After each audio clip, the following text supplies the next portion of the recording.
ഓം ഗുരുരാദിരനാദിശ്ച ഗുരുഃ പരമദൈവതം ഗുരോഃ പരതരം നാസ്തി തസ്മൈ ശ്രീ ഗുരവേ നമഃ. എല്ലാ സജ്ജനങ്ങൾക്കും എൻ്റെ പ്രണാമം. ദർശനമാലയിലെ അപവാദ ദർശനത്തിലെ 3-ാം ശ്ലോകമാണ് ഇന്ന് നാം ചിന്ത ചെയ്യുന്നത്. 3-ാമത്തെ ശ്ലോകം: യസ്യോത്പത്തിർലയോ നാസ്തി തത്പരം ബ്രഹ്മ നേതരത് ഉത്പത്തിശ്ചലയോസ്തീതി ഭ്രമത്യാത്മനി മായയാ. ഇതിന്റെ പദച്ഛേദം: യസ്യ ഉത്പത്തിഃ ലയഃ ന അസ്തി. യസ്യോത്പത്തിർലയോ നാസ്തി. യസ്യ ഉത്പത്തിഃ ലയഃ ന അസ്തി തത് പരം ബ്രഹ്മ ന ഇതരത്. നേതരത് പറയുമ്പോൾ 2 പദം, ന പ്ലസ് ഇതരത്. നായ്ക്ക് ദീർഘമില്ല, ന പ്ലസ് ഇതരത്. ഉത്പത്തിശ്ച ലയോസ്തീതി, തെറ്റരുത്, ഉത്പത്തിഃ ച ലയഃ അസ്തി ഇതി. ഉത്പത്തിശ്ച ലയോസ്തീതി ഭ്രമത്യാത്മനി, ഭ്രമതി പ്ലസ് ആത്മനി, ഭ്രമത്യാത്മനി മായയാ എന്ന് പദച്ഛേദം. ഇനി ഇതിന്റെ പദാനുപദാർത്ഥവും അതിന്റെ അന്വയ രൂപവും കൂടി പറയുമ്പോൾ: യസ്യ യാതൊന്നിന്, ഉത്പത്തിഃ ഉണ്ടാകലും, ലയഃ ലയിക്കലും, നാസ്തി ഇല്ലയോ, തത് അത് തന്നെയാണ്, പരം ബ്രഹ്മ പരമകാരണമായ ബ്രഹ്മം, ന ഇതരത് മറ്റൊന്നുമേ അല്ല. ഉത്പത്തിഃ ലയശ്ച ഉണ്ടാകലും ലയിക്കലും, അസ്തി ഇതി ഭവിക്കുന്നുവെന്ന്, ആത്മനി തന്നിൽ, സ്വയം, മായയാ ഭ്രമതി മായാശക്തി കൊണ്ട് ഭ്രമിപ്പിക്കുകയാണ്. സൃഷ്ടിയും ലയവും അതല്ലെങ്കിൽ ജനനവും മരണവും ഇല്ലാത്തതാണ്. പരമകാരണമായ ബ്രഹ്മം അത് സ്വശക്തിയെ ആശ്രയിച്ച് തന്നിൽ സൃഷ്ടിയും ലയവും ഉണ്ടെന്ന് വെറുതെ ഭ്രമിപ്പിക്കുകയാണ് ചെയ്യുന്നത് എന്ന് 3-ാം ശ്ലോകത്തിന്റെ സാരം. വിശദമായ കൃതി വിവരണത്തിലേക്ക് കടക്കുമ്പോൾ ഇതിനു മുൻപ് പറഞ്ഞ 2-ാം ശ്ലോകം കൂടി ഒന്ന് ഓർത്തുകൊണ്ട് നമുക്ക് വിശദ വിവരണത്തിലേക്ക് കടക്കാം. അതായത് 2-ാം ശ്ലോകത്തിൽ കാര്യരൂപങ്ങളെ പുറന്തള്ളി നാം അവയിലൊക്കെ നിറഞ്ഞു നിൽക്കുന്ന കാരണരൂപത്തെ നാം കണ്ടെത്തി വിവിധങ്ങളായ കാര്യകാരണങ്ങൾ വിശദീകരിച്ചു, വളരെ വിശദമായി. ഇനി 3-ാം ശ്ലോകത്തിലെ കാര്യങ്ങളുടെ പരമകാരണം എന്താണെന്ന് 3-ാം ശ്ലോകത്തിലൂടെ ഗുരു വിവരിച്ചു തരികയാണ്, വ്യക്തമാക്കി തരികയാണ്. ഒന്നുകൂടി പരമകാരണത്തെ, ആത്യന്തികമായ സദ്വസ്തു ഏത് എന്ന അന്വേഷണം നടത്തുന്നത് കാര്യകാരണപരത വെച്ചുകൊണ്ടാണ്. സൃഷ്ടി സ്ഥിതി ലയങ്ങൾ കാര്യരൂപമായ പ്രപഞ്ചത്തിനാണ്. കാര്യം അസത്താണ്, ഉണ്മയില്ലാത്തതാണ്. ഉണ്മയില്ലാത്തതിന് ജനനമോ മരണമോ ഇല്ല. ബ്രഹ്മം മാത്രമാണ് സത്യം. പ്രപഞ്ചത്തിന്റെ പരമകാരണത്തിന്റെ പേരാണ് ബ്രഹ്മം. അതായത് ശുദ്ധമായ നിലനിൽപ്പ്. ബ്രഹ്മത്തിന്റെ നിർവചനം ഇതാണ്: ശുദ്ധമായ നിലനിൽപ്പ്, സത്ത്. നമ്മൾ സദ്ഘനം പഠിച്ചതാണ്. ശുദ്ധമായ ബോധം, ചിത്ത്.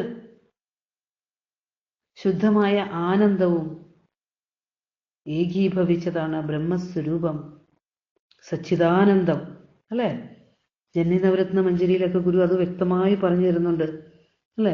സത്തായി നിന്നുപരി ചിത്തായി രണ്ടുമൊരു മുത്തായി മൂന്നുമറിയും.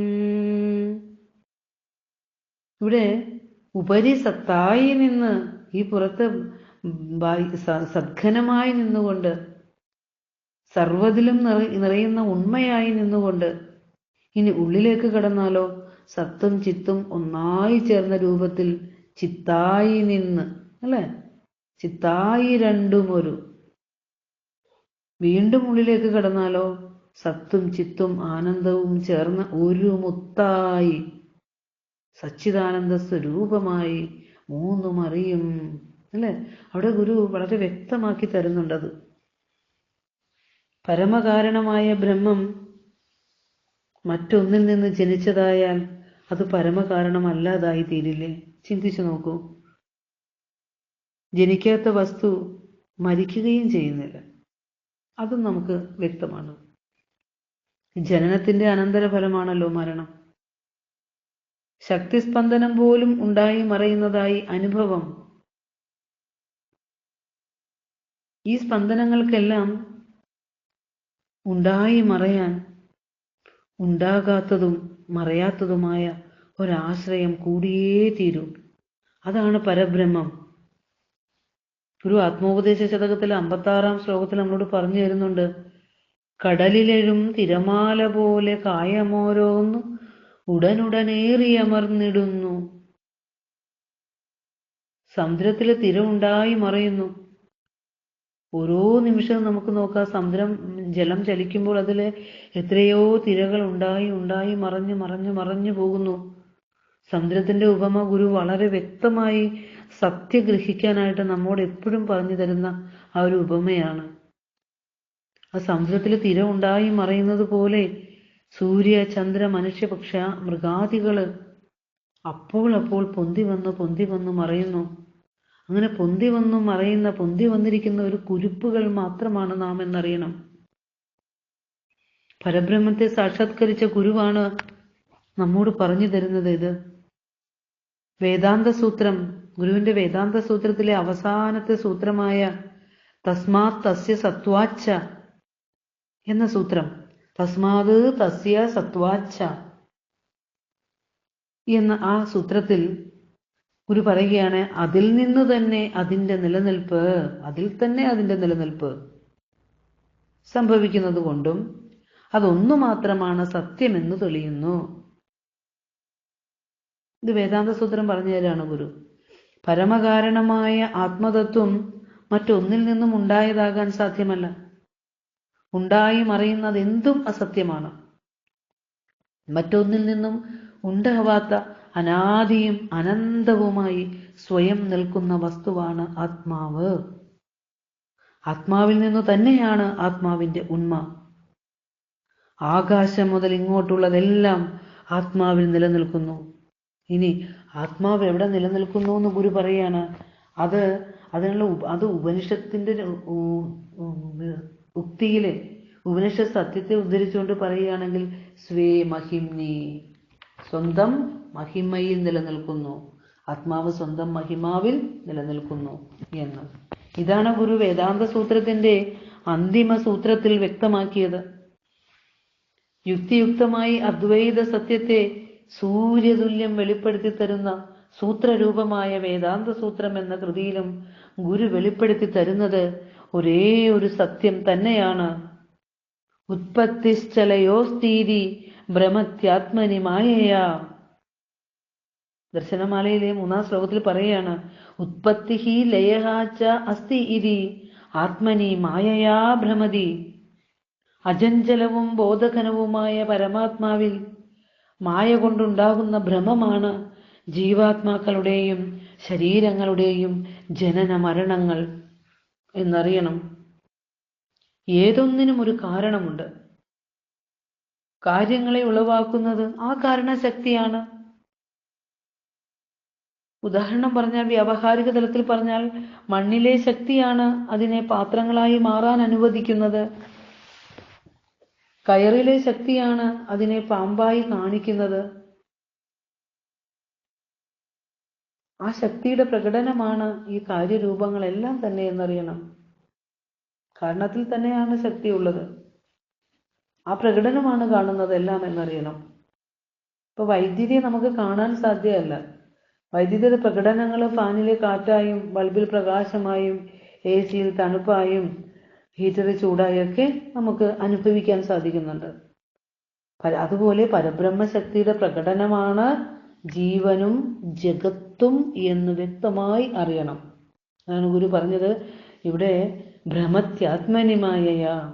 ബ്രഹ്മം സ്വശക്തിയെ ആശ്രയിച്ച് തന്നിൽ സൃഷ്ടിയും ലയവും ഉണ്ടെന്ന് വെറുതെ ഭ്രമിപ്പിക്കുകയാണ് ചെയ്യുന്നത്. ഇനി ഭ്രമം ആർക്കാണ് എന്നൊന്ന് ചിന്തിച്ചു നോക്കൂ. അഖണ്ഡവും നിശ്ചലവുമായ സത്യവസ്തുവിന് ഒരിക്കലും ഭ്രമം സംഭവിക്കുന്നില്ല. ബ്രഹ്മവസ്തുവിൽ മായ ഉളവാക്കിയിട്ടുള്ള അനന്തകോടി ജീവനുകൾക്കാണ് ഭ്രമം. ആ ഭ്രമം ഉള്ളത് കൊണ്ടാണല്ലോ സത്യം എന്താണെന്ന് നാം തിരയുന്നത്.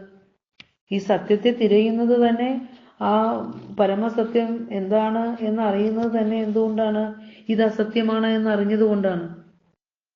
സത്യദർശിയായ ഗുരു മായാപ്രകടനങ്ങളെല്ലാം പരമാത്മാവെന്ന അധിഷ്ഠാനത്തിൽ സംഭവിക്കുന്ന എന്നേ നമ്മോടൊക്കെ പറഞ്ഞു തരാനുള്ളൂ. അജ്ഞാനത്തിൽ നിൽക്കുന്നവരോ നമ്മളോടൊക്കെ ഗുരുവിന് ഇതാണ് പറഞ്ഞു തരാനുള്ളത്. അതായത് സൃഷ്ടിയും ലയവും ഇല്ലെന്ന് അനുഭവിക്കുന്ന സത്യദർശിയായ ഗുരു സൃഷ്ടി ഉണ്ടെന്ന് അനുഭവിച്ച് അതിൽ ദുഃഖങ്ങൾ അനുഭവിച്ച് ജീവിക്കുന്ന അജ്ഞാനികളോടാണ് ഇത് പറഞ്ഞു തരുന്നത്. സൂര്യപ്രകാശത്തിൽ ഇരുട്ടനുഭവിക്കുന്ന കുരുടന് കണ്ണ് കാണാനായാലല്ലേ വെളിച്ചം അനുഭവിക്കാൻ പറ്റുകയുള്ളൂ. നിരന്തരം ബ്രഹ്മാനന്ദത്തിലിരിക്കുന്ന ഗുരു നമ്മുടെ ഭ്രമം അകറ്റാൻ വേണ്ടിയാണ് ഉത്പത്തിശ്ചലയോ സ്ഥിതി ഭ്രമത്യാത്മനി മായയ എന്ന് പറഞ്ഞത്. ഭ്രമം അല്ലെ, യഥാർത്ഥത്തിൽ ഉള്ളതും തോന്നലും കൂടിച്ചേരുന്നതിനാണ് ഭ്രമം എന്ന് പറയുന്നത്. നമുക്ക് ജീവിതത്തിൽ എപ്പോഴും സംഭവിച്ചുകൊണ്ടിരിക്കുന്നതാണിത്. നിത്യജീവിതത്തിൽ പരമസത്യം തേടുന്ന ഈ അവസ്ഥയിലല്ലാതെ സാധാരണ ലോകത്ത് തന്നെ നമുക്ക് നല്ലതേത് ചീത്തയേത് ഭ്രമം പലപ്പോഴും നമുക്ക് സംഭവിക്കാറുണ്ട്. ജഡ ചൈതന്യങ്ങളെ വേർതിരിച്ച് കാട്ടി ജഡരൂപങ്ങൾ ചൈതന്യത്തിൽ വെറുതെ ഉണ്ടെന്ന് ആരോപിക്കപ്പെടുന്ന രൂപങ്ങൾ മാത്രമാണെന്ന് വിവരിച്ചുകൊണ്ടാണ് ശങ്കര ഭഗവത്പാദർ ബ്രഹ്മസൂത്രഭാഷ്യം തുടങ്ങുന്നത് തന്നെ. ചൈതന്യത്തോട് ചേരാതെ ജഡവസ്തുക്കളൊന്നും അറിയപ്പെടുന്നില്ല.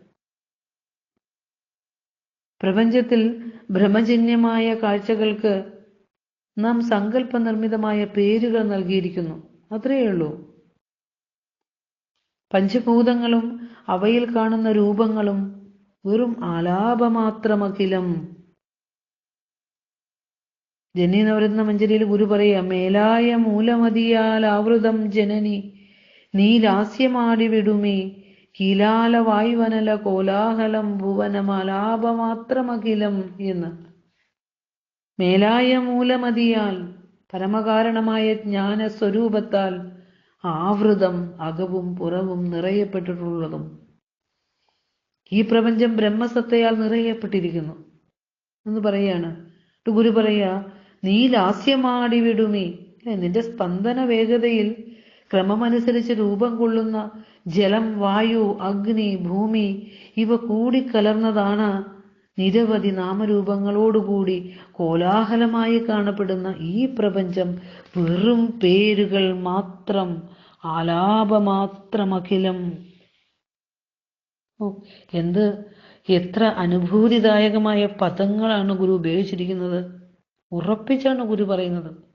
നീയാകട്ടെ ദേശകാല നിമിത്തങ്ങളാകുന്ന ബലമില്ലാത്ത നൂലുകൊണ്ട് നെയ്ത വസ്ത്രം കൊണ്ട് ശരീരത്തെ മൂടിയിരിക്കുന്നു അല്ലേ. അതുപോലെ ദക്ഷിണാമൂർത്തി സ്തോത്രമൊക്കെ ശരിക്കും ഇവിടെ ഈ ശ്ലോകമൊക്കെ എല്ലാത്തിനും നമുക്ക് ഉദാഹരണമായി പറഞ്ഞാൽ വ്യക്തമാകുന്നതാണ്. വിശ്വം ദർപ്പണ ദൃശ്യമാന നഗരീ തുല്യം നിജ അന്തർഗതം പശ്യൻ ആത്മനി മായയാ ബഹിരിവോദ്ഭുതം യഥാ നിദ്രയാ യത് സാക്ഷാത് കുരുതേ പ്രബോധസമയേ സ്വാത്മാനമേവാദ്വയം. നഗരം ഒരു കണ്ണാടിയിൽ പ്രതിബിംബിക്കുന്നത് പോലെ, ഒരു വലിയ കണ്ണാടി എടുത്തു വെച്ചാൽ ആ കണ്ണാടിയിൽ ഒരു നഗരം എങ്ങനെയാണോ പ്രതിബിംബിക്കുന്നത്, അതുപോലെ നാമരൂപാത്മകമായ ഈ വിശ്വം മുഴുവൻ ഇത് കണ്ണടച്ചിരുന്ന് വേണം കേൾക്കാനായിട്ട്. എന്നിട്ട് അത് ഒന്ന് അനുഭവിച്ച് നോക്കണം. അവനവനിലെ അന്തരാത്മാവിൽ പ്രതിഫലിക്കുന്നത്രേ നാമരൂപാത്മകമായ ഈ പ്രപഞ്ചം. അവനവനിലെ അന്തരാത്മാവിൽ പ്രതിഫലിക്കുന്നു. പക്ഷേ ആ അനുഭവം ബാഹ്യഭാഗത്താണെന്നതുപോലെ തോന്നുന്നു.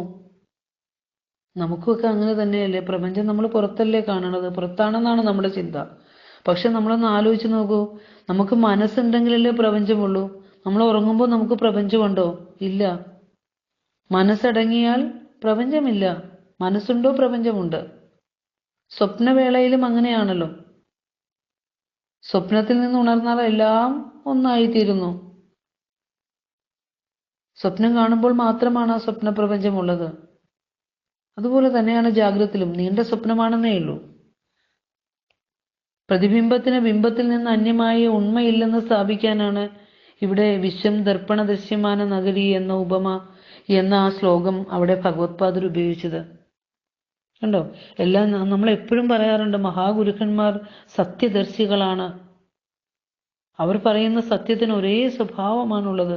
നമ്മൾ ശ്രദ്ധിക്കേണ്ടത്, പ്രതിബിംബിതമായ രൂപം ബിംബത്തിന്റെ അതേ രൂപമാണെങ്കിലും ചില വ്യത്യാസം. ഇരു പാർശ്വങ്ങൾ തമ്മിൽ പരസ്പര സ്ഥാനമാറ്റം നമുക്ക് കാണാവുന്നതാണ്. കണ്ണാടിയിൽ നോക്കുന്ന ആളിന്റെ വലതുവശം പ്രതിബിംബത്തിന്റെ ഇടതുവശത്തായി കാണപ്പെടുന്നു. നമ്മുടെ വ്യക്തിത്വത്തിലുള്ള ഈ പ്രതിഫലനം, അതാണ് സകല കുഴപ്പങ്ങൾക്കും കാരണമായ ഈ സംസാരം എന്ന പ്രതിഭാസം. മനസ്സിലെ ഒരു പ്രതിബിംബം എന്ന നിലയിലുള്ള അസ്തിത്വമേ പ്രപഞ്ചത്തിനുള്ളൂവെങ്കിൽ അതൊരു ആന്തരിക വികാരമായി മാത്രമേ അനുഭവിക്കാനാവൂ എന്നറിയണം. അങ്ങനെയെങ്കിൽ പദാർത്ഥ ലോകത്തെ എന്തുകൊണ്ടാണ് നാം ബാഹ്യലോകത്ത് കണ്ടുകൊണ്ടിരിക്കുന്നത്? അത് ചിന്തിക്കൂ. നമുക്കൊക്കെ സാധാരണ, നമുക്ക് അജ്ഞാനികളായ നമുക്കൊക്കെ എപ്പോഴും ഉള്ളൊരു സംശയമാണ്. അതിന് കാരണം പറഞ്ഞു തരികയാണ്, ഭ്രമത്യാത്മനി മായയ. ഗുരുവും പറഞ്ഞു തന്നല്ലോ, ഇതിന് കാരണം മായയാണ്. പരമസത്യത്തെ അറിയാത്തത് കൊണ്ട് ഇത് ഉറപ്പിക്കുകയാണ് സ്വപ്ന ദൃഷ്ടാന്തത്തിലൂടെ. സ്വപ്നം കാണുന്ന സമയത്ത് ദൃശ്യങ്ങൾ ബാഹ്യഭാഗത്ത് തന്നെയാണ്. ഉണർന്നു കഴിയുമ്പോൾ മാത്രമാണ് മുഴുവൻ സ്വപ്നലോകവും തൻ്റെ ഭാവനാ സൃഷ്ടിയാണെന്നറിയുന്നത്. തൻ്റെ ഉള്ളിൽ മാത്രമാണ് അവയ്ക്ക് അസ്തിത്വമുള്ളത്. മനസ്സാകുന്ന ആധാരത്തിലാണ് അത് വിഹരിച്ചിരുന്നത്. അതുപോലെ നാനാത്വ ലോകം സ്വന്തം മനസ്സിനുള്ളിൽ മാത്രമാണ് സ്ഥിതി ചെയ്യുന്നതെങ്കിലും അത് സ്ഥൂലമായ ബാഹ്യമായിട്ടാണ് അനുഭവപ്പെടുന്നത്. അതുകൊണ്ട് സത്യം തിരയണം. പ്രജ്ഞാനം ബ്രഹ്മ, ബോധമാണ് ബ്രഹ്മം. ആ ബോധം മാത്രമേ ഇവിടെയുള്ളൂ. ഈ കാണുന്ന സർവവും മരുഭൂമിയിലെ കാനൽ ജലം പോലെയാണ്. സ്വപ്നത്തിൽ ഒരു പ്രപഞ്ചത്തെ സൃഷ്ടിച്ചനുഭവിക്കുന്നത് ഒരേ ഒരു ഞാൻ മാത്രമാണ്. ഇതുപോലെയാണ് ബ്രഹ്മത്തിൽ ഈ ജഗത്ത് ഉണ്ടായി നിലനിന്ന് മറയുന്നത്. ബ്രഹ്മ സത്യം, ജഗത് മിഥ്യ എന്ന അദ്വൈത സത്യം, വേദാന്തത്തിന്റെ സത്യമാണിത്. ഇതാണ് ഉറപ്പിക്കേണ്ടത്. ബ്രഹ്മം സത്യമെന്ന് അനുഭവിക്കുന്നവർക്കേ ജഗത് മിഥ്യ എന്ന് അനുഭവിക്കാനാവൂ. ജീവൻ എന്ന, ഞാൻ എന്ന അഹങ്കാരമാണ് മായ. ആ മായയില് വിദ്യാശക്തിയും അവിദ്യാശക്തി എന്നും രണ്ട് ശക്തിയുണ്ടെന്നറിഞ്ഞ് മനസ്സുകൊണ്ട് തന്നെ ആ മനസ്സിനെ മുറിച്ചു തള്ളുക. വിദ്യാശക്തി കൊണ്ട് അവിദ്യാശക്തിയെ നശിപ്പിക്കുക എന്നർത്ഥം. അപ്പോൾ ജീവന്റെ ഭ്രമം മാറിക്കിട്ടും. ബ്രഹ്മത്തില് പ്രപഞ്ചം ബ്രഹ്മമാണ്, കയറിൽ പാമ്പ് ബ്രഹ്മമാണ്. അങ്ങനെയൊക്കെ നമുക്ക് പറയാം. ബ്രഹ്മത്തിൽ കയറിൽ പാമ്പ് ഉദാഹരണമാണ് നാം എപ്പോഴും പറയുന്നത്. ഇപ്പൊ ഇങ്ങോട്ട് കുറച്ചും കൂടെ ആത്യന്തിക സത്തയിലേക്ക് വരുമ്പോൾ ബ്രഹ്മത്തിൽ പ്രപഞ്ചം ബ്രഹ്മമാണ്. ഇനി നമുക്ക് കുറച്ചും കൂടി സാധാരണ മനസ്സിലാവുന്ന പോലെ പറഞ്ഞാലോ, ബ്രഹ്മം കയറാണെങ്കിൽ പാമ്പ് ഞാൻ തന്നെയാണ്. അത് മാറ്റണം. ഞാനാണ് ഉണ്ടായതായി തോന്നിയത്. ആർക്ക് തോന്നി?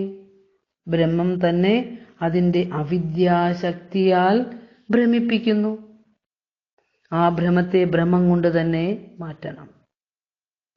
അതായത് യോഗവാസിഷ്ടം പറയുന്നുണ്ട്, തേറ്റാമ്പരൽ പൊടി അഴുക്ക് കളയാൻ ഉപയോഗിക്കുന്നു. തേറ്റാമ്പരൽ പൊടി തന്നെ ഒരു അഴുക്കാണ്. ആ അഴുക്ക് കൊണ്ട് അഴുക്കിനെ ഇല്ലാതാക്കുന്നത് പോലെ മനസ്സുകൊണ്ട് മനസ്സിനെ മുറിച്ചു തള്ളുക. അസത്യഭ്രമത്തെ എല്ലാം മുറിച്ചു തള്ളുക.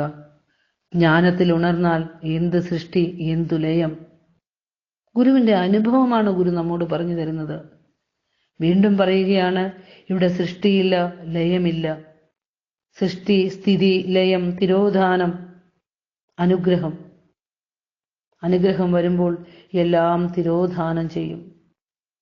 സങ്കല്പ വികല്പമില്ലാത്ത ശുദ്ധബോധം, അത് ഞാൻ തന്നെയാണെന്ന ബോധമുണ്ടാകും. ഇത് തന്നെയാണ് ഗുരു ആത്മോപദേശ ശതകത്തിൽ 78ാമത്തെ ശ്ലോകത്തിൽ നമ്മോട് പറഞ്ഞു തരികയാണ്. മരണവുമില്ല, പുറപ്പുമില്ല, വാഴ്വും നരസുരരാതിയുമില്ല, നാമരൂപം മരുവിലമർന്ന മരീചി നീരുപോൽ നിൽപ്പൊരു പൊരുളാം പൊരുളല്ലിതോർത്തിടേണം. മരണമില്ല, ജനനമില്ല, അതായത് ഉത്പത്തിയില്ല, ലയമില്ല. വാഴ്വില്ല, വാഴ്ചയില്ല. മനുഷ്യൻ, ദേവൻ തുടങ്ങിയ ജീവജാലങ്ങൾ ഒന്നും തന്നെ ഇല്ല. മരുഭൂമിയിൽ കാണപ്പെടുന്ന കാനൽ ജലം പോലെ ഇല്ലാതെ ഉണ്ടെന്ന് തോന്നുന്ന വെറും കാഴ്ചകളാണിവയെല്ലാം. ഇവയൊന്നും സത്യമല്ല. ഇക്കാര്യം നല്ലവണ്ണം വിചാരം ചെയ്യണം. പ്രപഞ്ചാനുഭവമെല്ലാം ഭ്രമമാണ്. ജനന മരണങ്ങളെ നോക്കുമ്പോൾ ഒരു വസ്തു മരിച്ചു എന്ന് പറഞ്ഞാൽ ഇപ്പോഴത്തെ രൂപവും നാമവും മാറിയെന്നേ ഉള്ളൂ.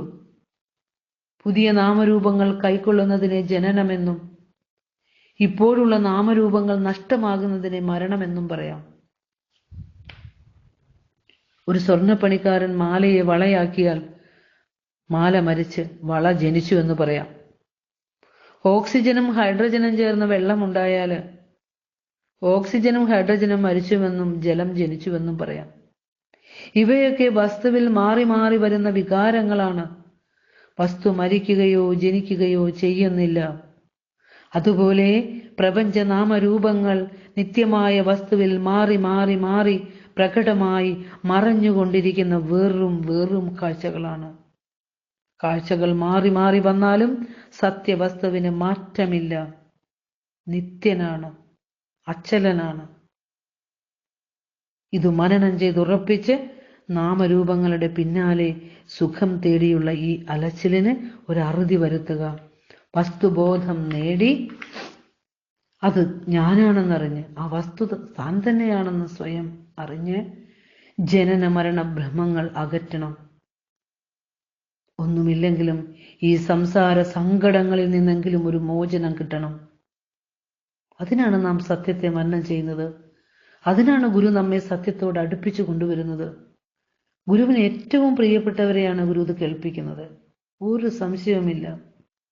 ഇതെല്ലാം സാക്ഷാത്കരിച്ച് അനുഭവിച്ചറിഞ്ഞ ചൈതന്യമാണ് ഗുരുദേവൻ. അതുതന്നെയാണ് ഗുരു അപവാദ ദർശനത്തിലെ 3-ാം ശ്ലോകത്തിലൂടെയും ഗുരു നമുക്ക് പറഞ്ഞു തരികയാണ്. യസ്യോത്പത്തിർലയോ നാസ്തി തത് പരം ബ്രഹ്മ നേതരത് ഉത്പത്തിശ്ചലയോ ലയോസ്ഥിതി ഭ്രമത്യാത്മനി മായയ എന്ന് ഭഗവത്ഗീത പറയുന്ന പോലെ തന്നെ ന ജായതേ മ്രിയദേവ കദാചിത് നായം ഭൂത്വാ ഭവിതാവിന അജോ നിത്യഃ ശാശ്വതോയം പുരാണോ ന ഹന്യതേ ഹന്യമാനേ ശരീരേ. ആത്മാവ് ജനിക്കുന്നുമില്ല, മരിക്കുന്നുമില്ല. അജനും നിത്യനും ശാശ്വതനും പുരാണനും പണ്ടേ ഉണ്ടായിരുന്നവനും ഒക്കെയായ ഈ ആത്മാവ് ന ഹന്യതേ ഹന്യമാനേ ശരീരേ, ശരീരം നശിക്കുമ്പോൾ ഇല്ലാണ്ടാവുന്നില്ല എന്ന് ഭഗവത്ഗീതയും നമ്മോട് ഉദ്ഘോഷിച്ചു തരുന്നു. അതുകൊണ്ട് ഇതിൻ്റെ സമാപന ഈ ശ്ലോകത്തിൻ്റെ സമർപ്പണത്തിലേക്ക് വരുമ്പോൾ പറയുവാനുള്ളത്, സത്യമറിഞ്ഞ് ജീവിക്കണം. സാധാരണക്കാരായ ലൗകിക ജീവിതത്തിൻ്റെ ക്ലേശങ്ങളൊക്കെ അനുഭവിച്ച് ജീവിക്കുന്ന നമ്മെ പോലെയുള്ള അജ്ഞാനികൾക്ക് ഇതൊന്നും പരമസത്യത്തെ ഒന്നും അന്വേഷിക്കാനോ തിരയാനോ സാധ്യമല്ല എന്ന് പലരും പറയുന്നത് കേൾക്കാറുണ്ട്. അത് അസത്യമാണ്. കാരണം സത്യമറിഞ്ഞവരുടെ അടുത്ത് പോകണം. പരമസത്യത്തെ പ്രോജ്വലിപ്പിക്കുന്ന മഹാഗുരുവിന്റെ വാക്കുകളെ ശരണാഗതി തേടണം. ഒരു 10 ദിവസം സർവം ബ്രഹ്മമയമെന്ന് വെറുതെ ഓർത്തുകൊണ്ട് തന്നെ നടക്കൂ. സദാ ചിന്ത ചെയ്യൂ. കാണുന്നതെല്ലാം ഈശ്വര ചൈതന്യമാണ് എന്ന ആ ഒരു ഉൾക്കാഴ്ചയോടുകൂടി ഒന്ന് നോക്കൂ. വാസനകൾ കുറയ്ക്കൂ. ദർശനമാലയെല്ലാം പഠിച്ചു കഴിയുമ്പോൾ ആരെങ്കിലും നമ്മോട് ചോദിക്കുകയാണ്, ഇനി എന്താണ് ആഗ്രഹം, ഇനി എന്തെങ്കിലും ആഗ്രഹമുണ്ടോ? എന്തു പറയുന്ന? ഒരാഗ്രഹവുമില്ല. എവിടെയെങ്കിലും പോകാനുണ്ടോ ഇനി? എങ്ങും വേണ്ട, എങ്ങും പോവണ്ട. എന്തെങ്കിലും ആഹാരങ്ങൾ കഴിക്കണമെന്ന് തോന്നുന്നുണ്ടോ? കൂടുതലായിട്ട് ഒന്നും ആഗ്രഹമില്ല. കാരണം എല്ലാം ക്ഷണികം. സത്യത്തിനെ കണ്ടു, കേട്ടു, അറിഞ്ഞു, ദർശിച്ചു. ഇനി എന്ത്? ശാന്തവും സമാധാനപൂർണവുമായ ഒരു ജീവിതം നയിക്കാൻ ഏവർക്കും സാധ്യമാവട്ടെ എന്ന് പറഞ്ഞുകൊണ്ട് ഈ വാക്കുകൾ മഹാഗുരുവിന്റെ പാദകമലങ്ങളിൽ സമർപ്പിക്കുന്നു. ഗുരു ഓം തത്സത്.